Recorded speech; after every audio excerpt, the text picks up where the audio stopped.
Greetings, friends. Before you start reading this enormous story, do me a favor.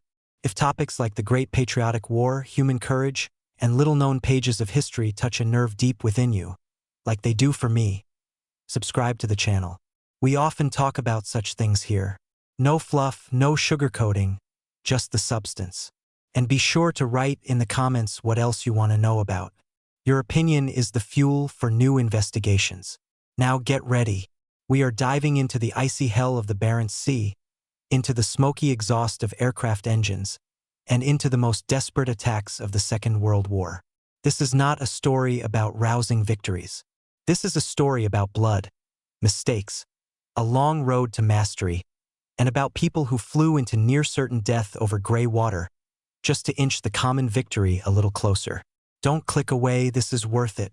Soviet torpedo bombers in the north, the road to the icy hell. The truth that cuts to the bone. Just think about it. September 1941. The entire country is already ablaze with war. The Baltic and Black Sea fleets are fighting desperate battles. And the Northern Fleet, which is about to take on one of the most terrible blows, the Arctic convoys, raids by German battleships, the submarine war, does not have a single torpedo bomber. It sounds like absurdity, like criminal negligence. But this is the harsh reality. While near Leningrad and in Crimea our bombers were dying, trying to somehow stop the German spearheads, in the north there were no specialized aircraft capable of striking the enemy's most vulnerable spot, his sea lines of communication.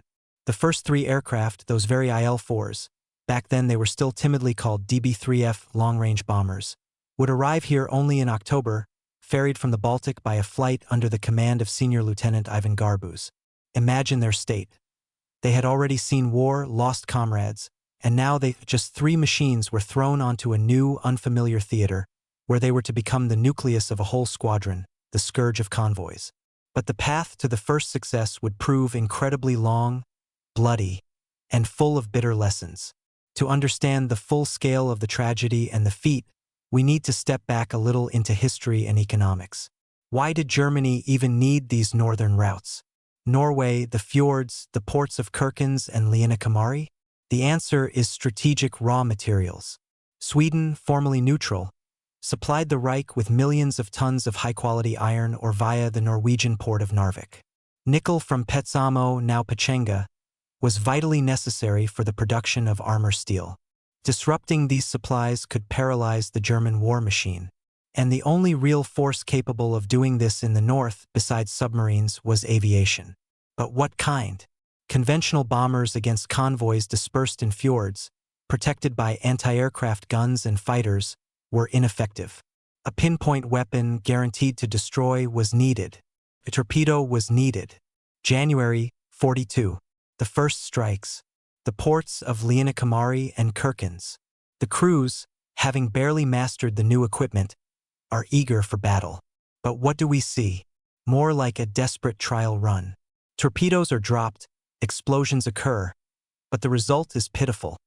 Damaged piers, severed cables. Not a single transport sunk. In February, People's Commissar of the Navy Nikolai Kuznetsov is literally sounding the alarm. Torpedo bombers are being used as ordinary bombers. This is a criminal waste of unique forces. And here we must stop and explain why a torpedo attack is the highest form of skill, bordering on suicide. Imagine this. Your target is a transport of 2,000 to 3,000 tons, moving surrounded by guard ships. On each of those guard ships, up to 8 rapid-fire anti-aircraft autocannons of 20 to 37 mm caliber. That's a wall of fire. Your task, to approach within 600 to 1,000 meters of the target, maintain an altitude of 30 meters, that's the level of the ship's masts, and a speed of strictly 300 kilometers per hour. The slightest mistake, and the torpedo will go into the mud, dig into the water, or miss. You must drop it at a 90-degree angle to the target's course. This is a point-blank, head-on attack. They see you, they are already firing at you, and you cannot maneuver. You must fly straight as a ruler right into hell.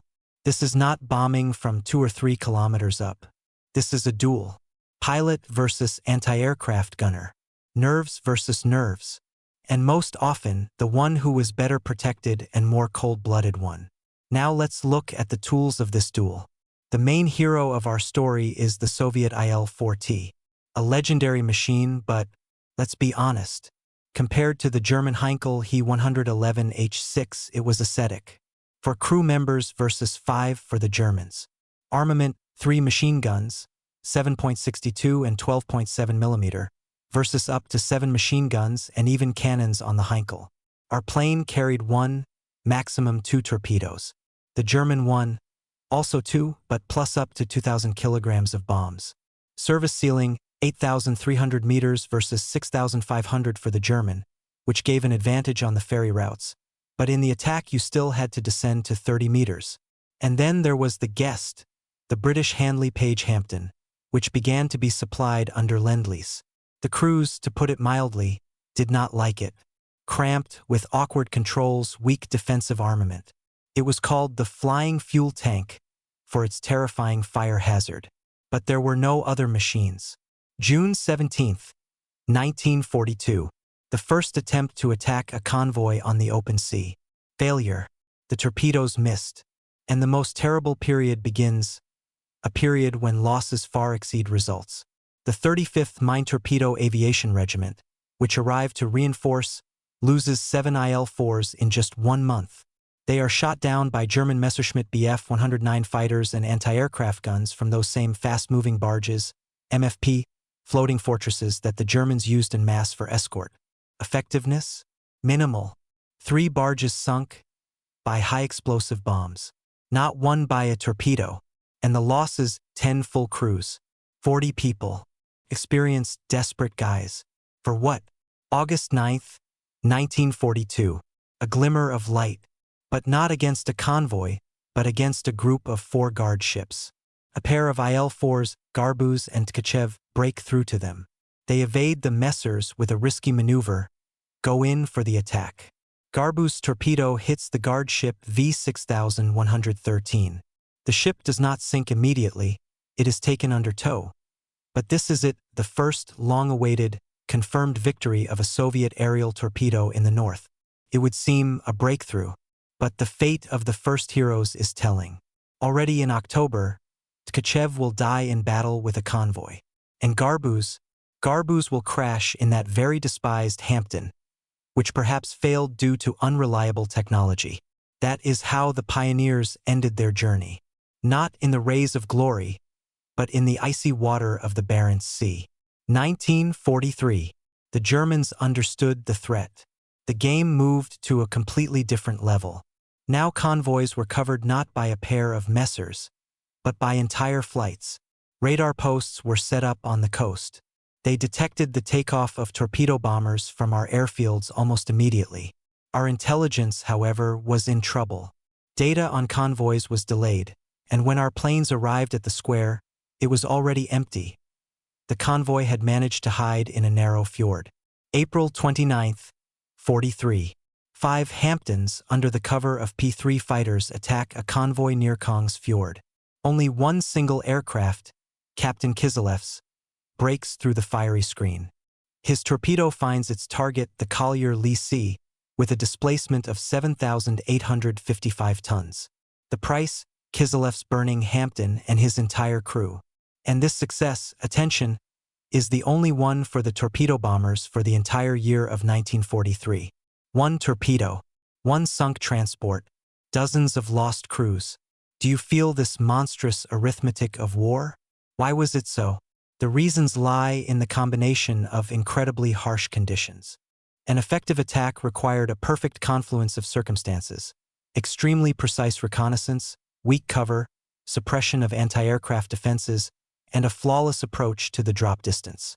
The probability that a single aircraft would accomplish all this under the conditions of 42 to 43 was less than 30%.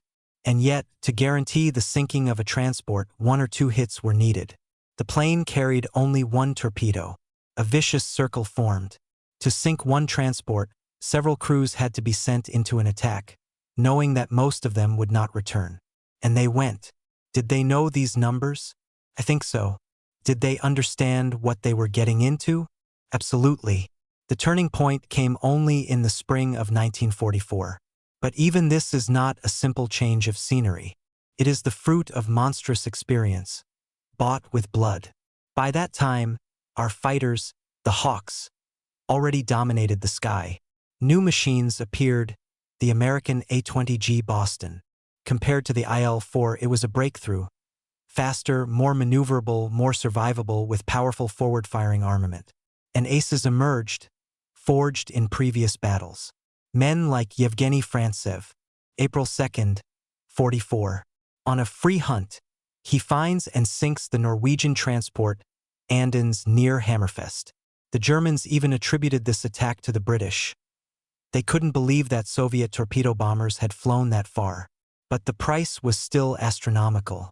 May 25-26, 1944. The battle with convoy RP-120 Key. This was no longer a lone raid, but a combined strike by the full might of the Northern Fleet Air Force. Attack aircraft, fighters, masthead bombers, and finally torpedo bombers all worked together. The result? One transport sunk by torpedo, another damaged by bombs. And our losses, 12 aircraft shot down. Among them, heroes. Frantsev, our ace, would die a few months later, in September. He would not live to see victory. So what is the final tally? Let's look at the dry, cruel numbers I've long searched for and compared. According to our Soviet data, 172 hits out of 381 torpedoes dropped. Dozens of ships sunk. According to German and Norwegian archives, which became available later, the picture is different. Only 10 fully confirmed victories by torpedo bombers in the north. 6 transports and 4 warships. Our losses, more than 60 torpedo bombers with full crews. That's hundreds of people. 19 pilots became heroes of the Soviet Union. And almost half of them posthumously. Was the effectiveness low? If counted only in sunk tonnage, yes. Very low. If approached with an accountant's measure, these attacks were unjustifiably expensive.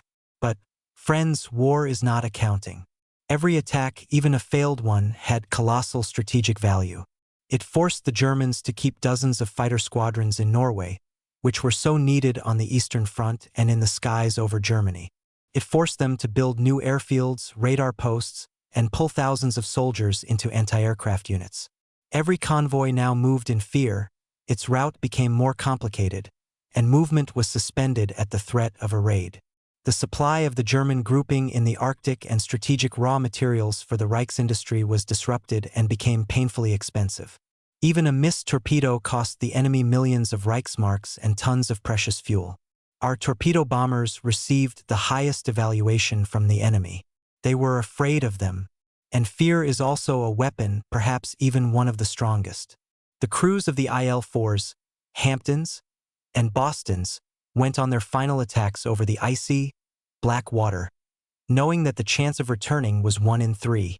They did not sink battleships like the Tirpitz. That was the task of other forces.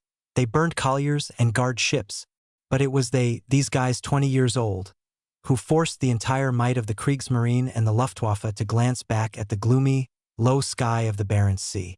They paid with themselves for every chance to send 1,000 tons of enemy iron to the bottom. Their feat is not in the lines of reports. It is in the very fact of their existence, in their readiness to do it again and again. This story is not for glossy war films. It is for us to remember at what terrible cost and through what mistakes military mastery was forged. To remember that behind every dry line in the archive there is a cry in the headphones, fire in the engine, icy water catching up to you in the cockpit, and a last thought of home. If the story touched you, if you want other such stories to be heard, support the channel. Subscribe, like, write a comment. Tell us what other little-known episode of the war would you like to learn about. Let's preserve memory together. It's worth it. Thank you for reading to the end. This was a heavy but important story.